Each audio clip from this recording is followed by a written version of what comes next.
Welcome to the Fast Lap, a unique perspective on motorsports, IndyCar, World Endurance, IMSA, World Rally, and of course the circus of all motorsports, Formula One, with looks at other categories along the way.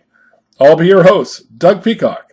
I've been around motorsports since the 1970s, but I always look at things through those young eyes that captured my passion all those race years ago.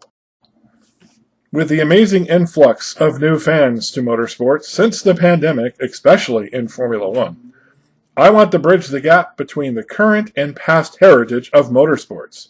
I'll connect the dots and give you a better understanding of motorsports and its history. We'll also take a look at the current races on the calendar, with previews and reviews, like reviews of this week's Japanese Grand Prix and a preview of the Bahrain Grand Prix coming up, along with the Long Beach Grand Prix for Indy cars. So let's start off with going to the F1 circus and taking a look at what's going on there.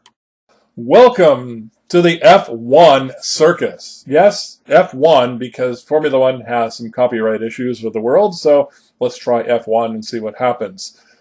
Under the big top, we're going to review Round 3 at Suzuka, Japan that just happened this past weekend. We're going to take a look at Max is Supreme, McLaren's strategy woes, Ferrari riding too high, Kimi Antonelli is the real thing, Sonoda versus Lawson versus Hajar, and then we'll take a look at the rest of the grid.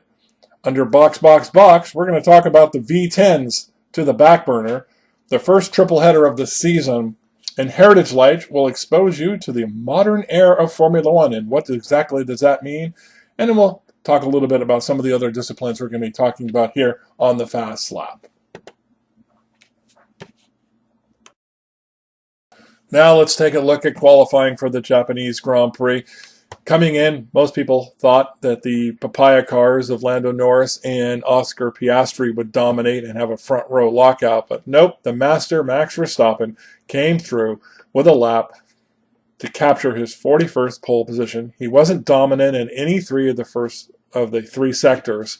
In fact, one went to Lando Norris, the other two went to Oscar Piastri, but they made mistakes, and Max was the most consistent. He thought he was going to crash 5 times. And it's his first pole position for Verstappen since the 24 Austrian Grand Prix, which was over 10 months ago. And amazingly enough, a stat, 80% of Max's poles get converted to wins. So I think that's a good indication for what's going to happen later. So the papaya cars, 2nd and 3rd for Norris and Piastri. You can see the gap there between Max and the two papaya cars, just over 100th of a second back was Lando Norris for Max's 126.983. Piastri was just over 400ths of a second back, and then a big gap all the way back, 0.3 of a second. That's what it looks like, folks, when you're traveling at these speeds, back to Charles Leclerc and George Russell. The other graphic there compares Max to Lando Norris's, and this is the beauty of today's racing technology that we have. We can actually compare their laps together like this, and just a hint here and there where the blue line, which is Max, versus the papaya line, which is Lando, and just where Max was gaining his time over the circuit, over Lando Norris. Piastri might have had pole, but he made a pretty big mistake in the first sector, and that's what kind of cost him a chance at pole position. Now let's do our track walk of the Suzuka circuit. First race here was in 1987, won by Gerhard Berger in a Ferrari. 53 laps around this 5.807 kilometer circuit. Lewis Hamilton holds the record back in 2019. That was the old spec cars before we changed to the new spec cars in 2022. Remember, the lap record is set during the race. It is not the qualifying record. So you're going, oh wow, Max's qualifying was almost 4 seconds under that. Well, got news for you. That doesn't count. That's the qualifying record. So lap records are the fastest lap in the race. This is a very technically challenged track. The drivers love this track. The fans in Japan are absolutely bonkers. They dress up, and I'm sure you've seen some of that when you watch the race. but is one of the favorite tracks on the calendar, definitely one of my favorite. And if you're a sim racer, this thing is a blast to drive. So let's do our fast lap grid walk before the start of the Japanese Grand Prix. Carlos Sainz was handed a 3-spot grid penalty for impeding Lewis Hamilton in qualifying, and if you saw that lap and how he impeded him coming out of turn 1, that's the definition of impeding him. Lewis was flying down the straight, turned into turn 1, and there was Carlos Sainz sitting in the middle of the track. Don't know what the Spaniard was thinking about at the moment. One of the other interesting talking points of the last couple of weeks has been the Liam Lawson, Yuki Tsunoda Red Bull second seat saga. As you know, Lawson was demoted back to Racing Bulls, and Tsunoda was brought up for this particular race and will stay in the Red Bull second seat for the rest of the season, we think. Who outqualified who? Well, yes, Liam Lawson outqualified Yuki Tsunoda in the Racing Bulls, and Yuki Tsunoda in that second Red Bull seat will start 14th behind Max Verstappen. Not exactly what Red Bull had in mind.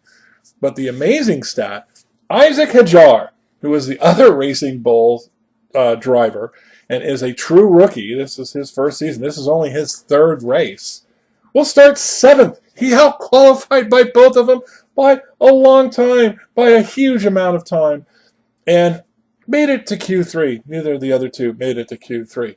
So, a big story there. Maybe Hadjar will end up in that second Red Bull seat. Some other interesting points. Well, Ollie Behrman has outqualified his more experienced teammate Esteban Ocon hugely. He seems to be getting on with that Haas car really well, where Ocon seems to be struggling a bit. Ollie Behrman made it into Q3 and will start 10th. And the surprise rookie that it's amazing how not a lot of people are talking about Kimi Antonelli. Kimi Antonelli fantastically made it into Q3 on this track that he had never raced at before, next to George Russell, and he's right next to his teammate. That's where he's supposed to be. Kimi Antonelli, I'm telling you, is the real deal. And we're going to talk about him a little bit later on, but wow, what a performance for the young Italian. You can see the rest of the grid there. Not too many big surprises or disappointments. Everyone kind of where they were expected to be. Then it was time for lights out. Everybody got away from the grid okay. As you can see, the track was a little damp. It had rained the night before, but everybody started on dry tires. A lot of the teams preferring to start on the mediums and end on the hards, and then there was the reverse strategy of starting on the hards and going to the mediums. Only one driver picked the softs at the very end of the race. Pretty processional. Max held the lead. Lando came out in second on the first lap, and Oscar third. Charles Leclerc came out there, and then it was Antonelli and Russell battling back behind him. Hadjar did a good job staying there. You had a change at the back. You had Doohan move up a couple of spots, and you had Gabriel Borletto move back after a mistake he made in the first laps. First 17 laps of this race, a bit of a bore. Not a lot of passing going on. It became a one-stop race for tires, and yes. We'll quickly take a look at the finishing order, and then we'll get into some of the stories of the race here for the Japanese Grand Prix. And the finishing order for the Japanese Grand Prix, Max Verstappen held on for his 61st Grand Prix victory, putting the Dutchman in a class all by himself. He's got Michael Schumacher within 30 of his win total now. Lando Norris held on to second. Oscar Piastri third. We'll talk more about the McLaren strategy coming up here. Leclerc came home for Ferrari in fourth. Lewis came home in seventh for Ferrari, and they didn't get disqualified, so they get to keep the points this weekend. That's awesome for them. George Russell, Kimi Antonelli locked down fifth and sixth. It's where they started, but a good finishing order for those two for Mercedes. Again, solid points. Surprise of the race, Isaac Hadjar. We'll talk more about him later. Alex Albon came home in a quiet ninth, and Ollie Behrman got a point for Haas in 10th. Good job. The fastest lap of the race did go to Kimi Antonelli. Kind of look at there, we have Alonso in 11th. Tsunoda, in one of the other talking points we'll be talking about here. Yuki Tsunoda came home 12th. Liam Lawson, 17th. Hadjar, he was 8th. What's going to happen this week with Red Bull? Gasly and the Alpines came home 13th and 15th with Doohan in 15th. Carlos Sainz had a troubled race. Wasn't really happy again in that Williams car. Managed to come home 14th. The Kick Sauber team, well, they were even there. They were pretty invisible most of the weekend, with Hulkenberg in 16th, Bortoleto in 19th, and then kind of rounding it out, Esteban Ocon. Disappointing for the Haas team there in 18th, and Lance Stroll somewhere was driving around all day but managed to finish dead last in 20th. Now let's talk about McLaren blows the call. One of the big talking points of this particular race. One-stop race because of the weather. Again, it was very cool, so the tires weren't graining a lot. There was some, but not much. Lando Norris and Max Verstappen came in at the same time. A little bit quicker pit stop for the McLaren team, and the two came out almost side by side, but Max beat him to the line, and then Lando, of course, goes off. What was later recalled is he was cutting the grass, and the two were a little upset with each other. As you can see, Max on the radio says, hey, he drove himself into the grass, which is what really happened there. And Lando's tried to say he forced him off, and you can see Max never changed his line, but he wasn't going to give him an inch. Max never gives you an inch. Big problem is McLaren's strategy here. They should have brought in Norris. Probably waited till Max pit and tried to do the overcut. They tried a few fake radio calls saying they were going to bring him in, but Red Bull knew they weren't going to bite on it. And Piastri actually came in about 3 or 4 laps before this particular melee happened. But what happened was this. Max Verstappen still maintained his lead. Lando could not get him at the pit stop. McLaren, shook their head and says, "Oh, try again next time." But later on was the big problem. The big problem came as the race progressed after the pit stop, is Lando never could get within DRS range of Max. Suzuka only has the front straight as the DRS zone. Oscar was within a half a second of Lando most of the time and telling the team, hey, I can catch Max, I'm quicker, he needs to go. Lando wouldn't give up the spot. And so McLaren left the two drivers there for the rest of the race. And it was very frustrating because give Oscar the chance to get by Max. Why not? But, those two are in a championship fight. So Lando's like going, nope, not going to happen. I'm not pulling over. And there was no way that the way the turbulence was coming off the cars this weekend and the way the track was and the temperatures and the weather, that really Oscar had a chance to try to take Lando at all. Lando was going to have to let him go. Could he got by Max? Probably not, but it was the talking point of the race, and they ended up finishing second and third behind Max Verstappen. Now let's move on to Scuderia Ferrari. They were riding too high at the Suzuka circuit, which means their car they have to set the level of their car a little higher than they want to be. You want to be as low as possible without burning up that skid plate like what happened to Lewis at the Chinese Grand Prix. So they're working on that, trying to maybe working with the floor. You'll probably see a new floor coming by the first of the European races. But Ferrari right now is probably going to be mid-pack when you're looking at the Q3 crowd there in the top 10. They managed to finish 4th and 7th. They got to keep the points, no disqualification. Charles' underweight problem in China was due to his water bottle had leaked out, and so that caused him to be underweight. Yes, believe it or not, that little bit of water is what caused the problem.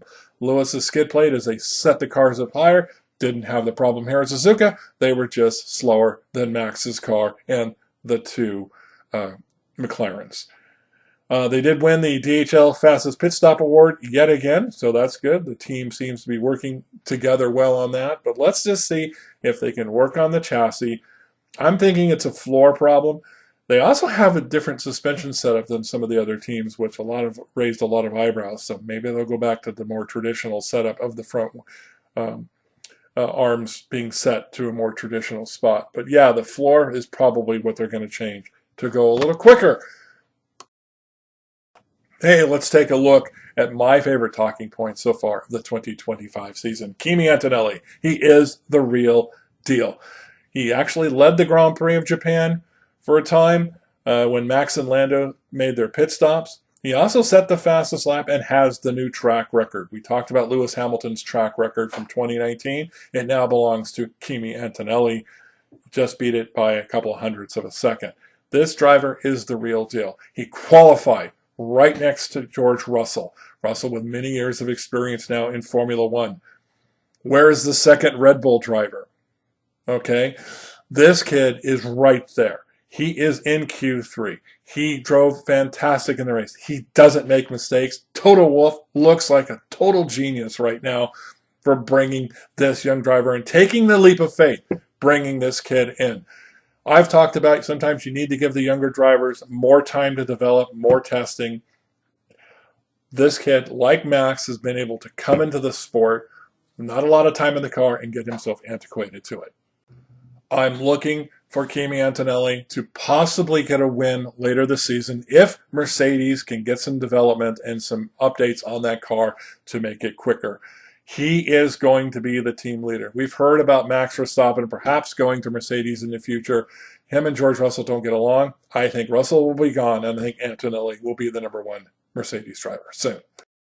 So once again, revisiting the entire Isaac Hadjar beating both of the more experienced Racing Bull and Red Bull drivers in Liam Lawson and Yuki Tsunoda. He outqualified them. He finished ahead of them.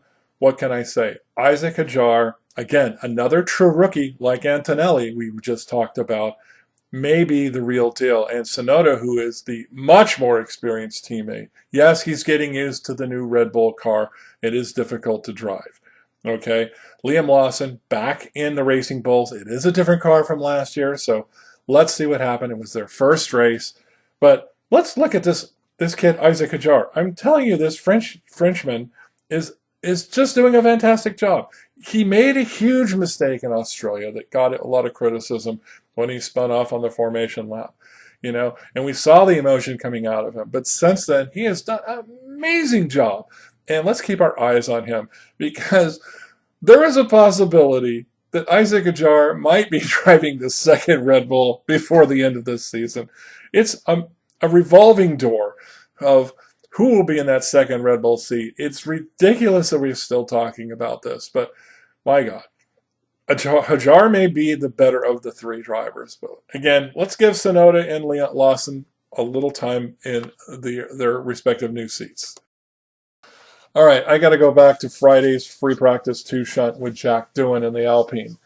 As you know, he went into the turn with his DRS open, and he was going flat out, foot all the way down, trying to take that turn flat out, and he crashed heavily, a 50G impact into the wall. It was not a technical malfunction. Jack said that he had thought he found a trick in the simulator, leaving the DRS open and going flat out through that turn, and he thought it would work.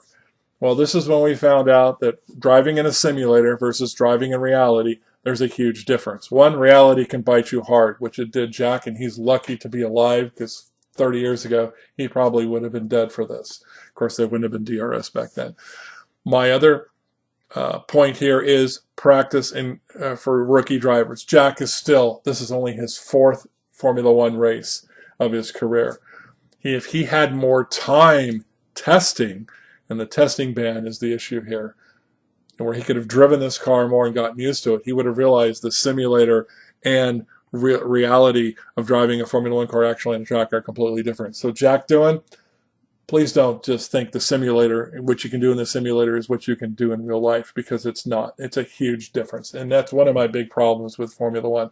They need more testing time, especially for these younger drivers.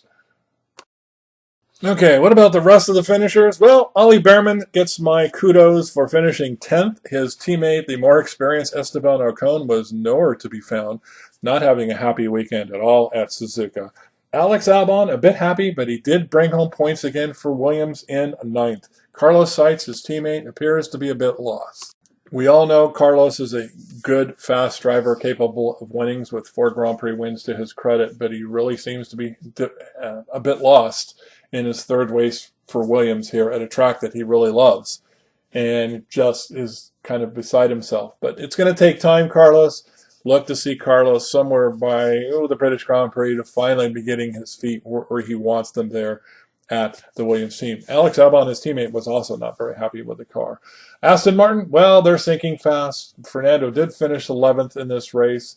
I guess that's kudos for him. The Alpine team also had a difficult weekend. Obviously, they lost the chassis with Jack Doohan's crash on a free practice 2 there on Friday that we talked about earlier, and it's still having a lack of power issue. Gasly did manage to get 13th. For Kick-Sauber, were they even in Japan? Did I even see them? I'm not sure. The back of the grid, and they're simply waiting for next year when Audi officially takes them over. I thought we'd see some influence this year in Audi trying to get that car sorted out before they officially take over. I guess I was wrong. Okay, let's move on to Heritage Light. We're going to take a look at Formula One in the modern era. What exactly is the modern era? It is when the FIA decided to create an organized world championship of drivers. Before then, there was never a championship. Drivers competed in individual Grand Prix before the war and also shortly after the Second World War, and simply would win that race, take home prize money and a trophy. But there was no championship for the entire season. So in 1950, the FIA created the World Championship of Drivers. The very first race was at the British Grand Prix in Silverstone, won by Giuseppe Farina and an Alfa Romeo. Giuseppe Farina would go on to become the first world champion in 1950. The championship comprised of 7 Grand Prix: Britain, Monaco, the Indianapolis 500, which we'll talk about later, Switzerland, Belgium, yes, at the historic Spa circuit, France, and Italy, yes, at our favorite track, Monza. During that season, there were also 17 other non-championship rounds that many of the drivers would go and compete, win trophies, bring home the money, because that's what you go for. That's what you're a driver to earn money. The point system in the championship, 7 championship rounds were 8, 6, 4, 3, 2. Points were awarded from 1st to 5th, and yes, they even awarded 1 point for fastest lap back there. As we said, after the Second World War, for 1946 to 49, again, no organized championships. It's simply races that the drivers competed for money and trophies. All right, now let's talk about the Indianapolis 500 being a part of the World Drivers' Championship in Formula One. And from 1950 to 1959, it counted for points in the World Drivers' Championships. Not a lot of drivers came over here to race.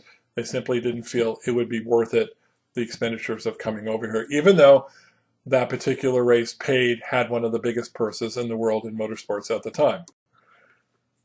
The FIA dropped it from the calendar in 1960.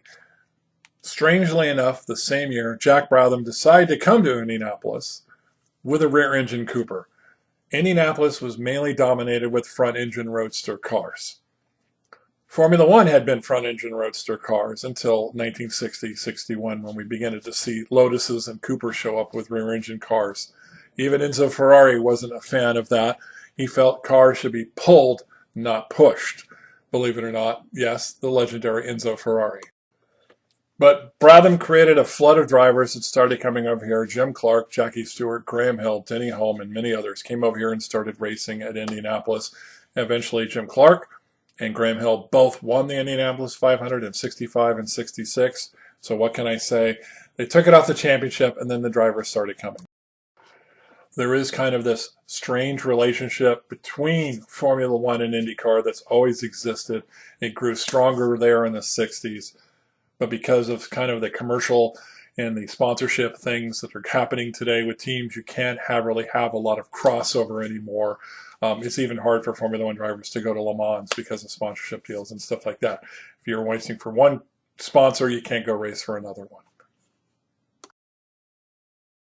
So I hope you learned a little something there about the modern era and how it was created. We'll do more of this Heritage Light in a few. All right, let's look at some of the happenings coming up here on the Fast Lap and in the world of motorsports. But first, a big shout out to the Iron Dames, who won the LMGT3 class at the European Le Mans Series in Barcelona this weekend. Yes, they finished first in their class. Michelle Gatling, Sarah Bovey, and Celia Martin finished first in their class. Way to go, ladies. I want to give a shout out to Vanina Eeks and Marta Garcia, who are racing in the Michelin Cup the same weekend for the Porsche team. Marta was actually leading until she was rudely taken out by one of the Ferrari drivers behind her. She had to go to hospital, a big shunt. She's okay, and she'll be back to racing soon. Marta Garcia also was the winner of the first Formula One Academy Championship, for those of you that might remember that. So big shout out for the ladies, big supporter of the Iron Dames here on the Fast Lap. Coming up, second race of the first triple header of the Formula One season in Bahrain this weekend. So Formula One does not get any time off. IndyCar, the Long Beach Grand Prix, will be this weekend, along with the IMSA's next race, also at Long Beach. The IMSA race will be on Saturday, Long Beach on Sunday. I hope to be there, give you a full report, so I might be a little slow getting this one out next week. The previews will probably be coming this Friday. World Endurance Championship will be at Imola on April 20th, and World Rally returns in Spain on the 24th and 26th. That's it for our first edition of the Fast Lap. I actually pulled the preview edition I did. I wasn't really happy with it. If I get a little better at this, maybe things will go more smoothly. I want to thank you all for tuning in, trying to get you to be as passionate about motorsports as I am, and I will try to draw that out of myself as we go along. So thank you for watching here on the Fast Lap. We'll see you again soon. Until next time, you've been watching the Fast Lap.